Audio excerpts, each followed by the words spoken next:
1985年，一群關注青少年濫用藥物問題嘅家長同專業人士創立社區藥物教育輔導會，40年嚟努力開拓，累積經驗。社區藥物教育輔導會現已經發展成一個專業嘅社會服務機構，致力建立無毒健康社區，協助年青人同埋社會提高抗毒意識同能力，推動健康生活模式。防止吸毒咧係有好多種方法嘅，最基礎嘅做法咧都係從佢哋嘅健康入手咯。如果佢哋有健康嘅生活態度，包括起居飲食，佢哋咧係對於抗毒嗰方面咧係已經有一個好好嘅基礎喺度噶啦。呢幾年咧加入咗呢個 CDAC， 我覺得最大嘅得益咧就係感染到一啲青少年，避免咗跌入去吸毒嘅陷阱。因為如果佢跌咗入呢個陷阱之後咧，我哋嘅社會花好多資源咧係去照顧佢哋嘅康復嘅。當年濫藥嘅種類咧係好單一㗎，後來咧就係多元嘅藥物啦，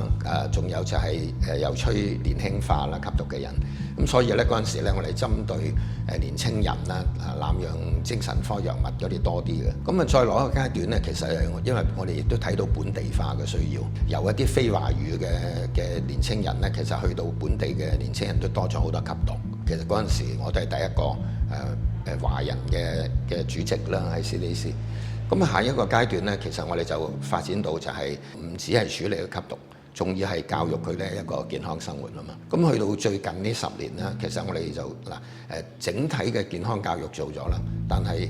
一啲特殊嘅組群咧，佢哋都有需要啊。一啲叫性小眾啊、非華語嘅學生啊，或者你 SEN 學生啊咁樣。學校支援方面，我哋都會裝備家長同教職人員認識毒品，同埋推行抗毒教育工作。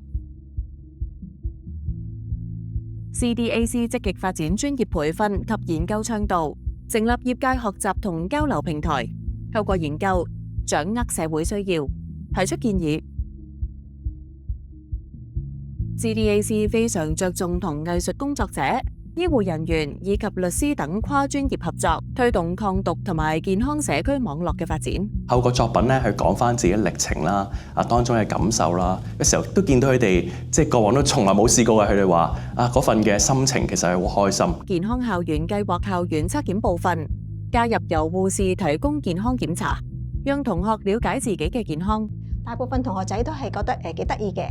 咁亦都會願意去試嘅。接觸過啲同學仔咧，佢會後尾佢哋會去問一啲佢自己關心嘅問題啦。不但只係自己身體係健康問題，有啲我試過去問關於